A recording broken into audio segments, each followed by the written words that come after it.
Paz do Senhor, meu irmão, a paz do Senhor, minha irmã, sou a Bispa Eliane. Estou aqui trazendo para você a continuidade do estudo de Mateus. Nós vamos estudar hoje Mateus 5, do versículo 13 ao versículo 48. O primeiro tema é sal e luz do mundo. Significa o que preserva e guia. O próprio Jesus é a luz do mundo. João capítulo 8, versículo 12. Seus seguidores refletem a luz da glória. A motivação maior que uma pessoa pode ter é que sua maneira de viver deve outros a glorificar a Deus. Agora vamos ler do 17 até o 48 com o tema Jesus e a lei. Jesus veio não para abolir a lei, mas para cumpri-la. Não há contraste aqui entre o ensino de Jesus e os ensinos romanos, gálatas e hebreus. Epístola que nos ensina que somos salvos pela fé em Cristo e não pela obra da lei.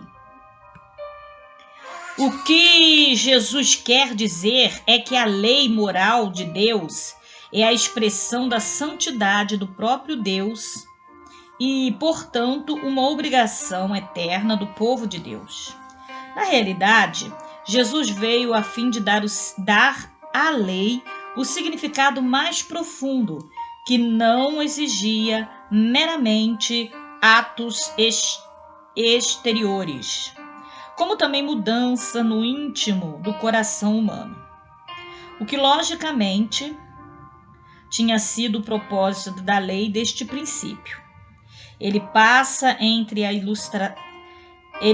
então a ilustrar esse fato com 5 exemplos: o assassinato, o adultério, o juramento, a vingança e o ódio aos inimigos. Vamos falar sobre homicídio. No versículo 21 a 26 de Mateus 17, a lei contra o homicídio era um dos 10 mandamentos.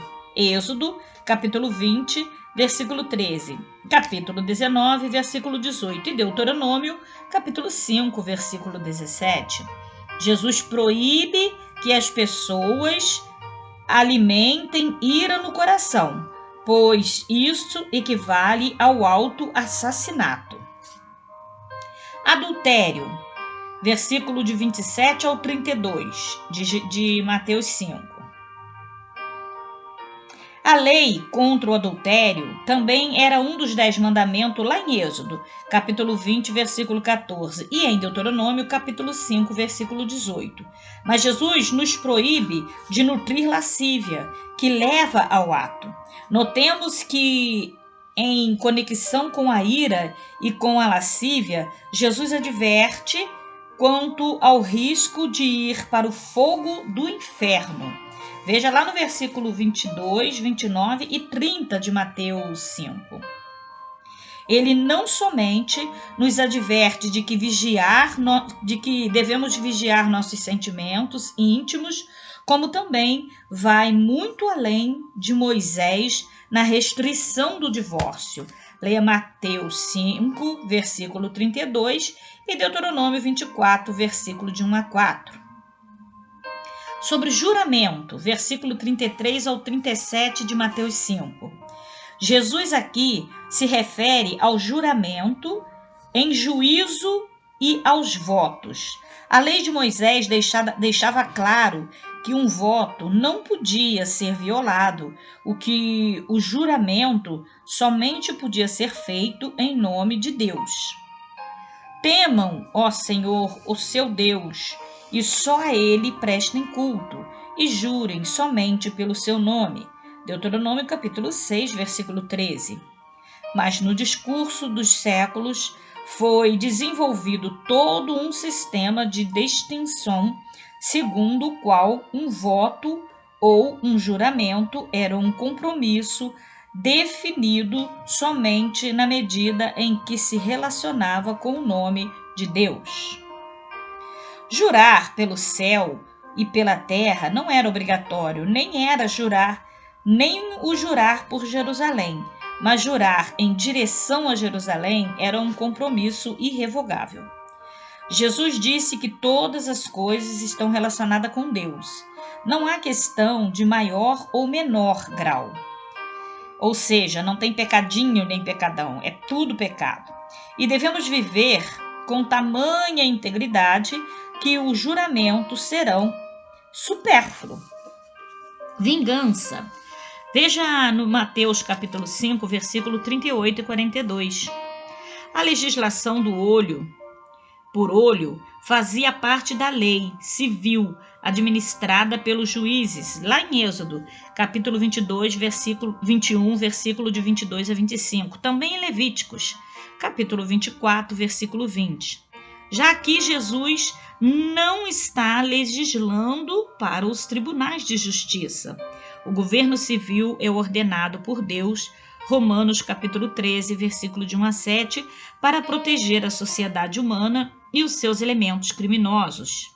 Aqui, porém, Jesus está ensinando princípios mediante os quais um indivíduo deve lidar com os outros.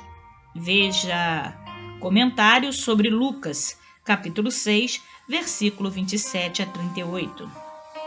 E o ódio aos inimigos. Capítulo 5 de Mateus, versículo de 43 a 48, aonde vamos encerrar. Não foi ensinado no Antigo Testamento, pode ter ficado submetido na maneira como o inimigo de Israel foram tratados em seus trechos do Antigo Testamento. Mas o Antigo Testamento também ensina compaixão para com os inimigos. Não se alegre com os seus inimigos cair, não exulte o seu coração quando ele tropeçar. Provérbio 24, 17. E se o inimigo tiver fome, dele de comer, se tiver sede, dele de beber. Provérbio 25, 21. Jesus aprofunda o requisito de compaixão, incluindo também amor. Veja comentários sobre Lucas, capítulo 6, versículo de 27 a 38. Jesus também dá a entender que orar pelos nossos inimigos é uma das maneiras de podermos apressar o amor piedoso. Mateus 5, 44. No próximo estudo aqui de Mateus, vamos mencionar Mateus 6, Mateus 6 todo e Mateus 7, tá bom? Mateus 6 e Mateus 7. Até o próximo. Deus te abençoe.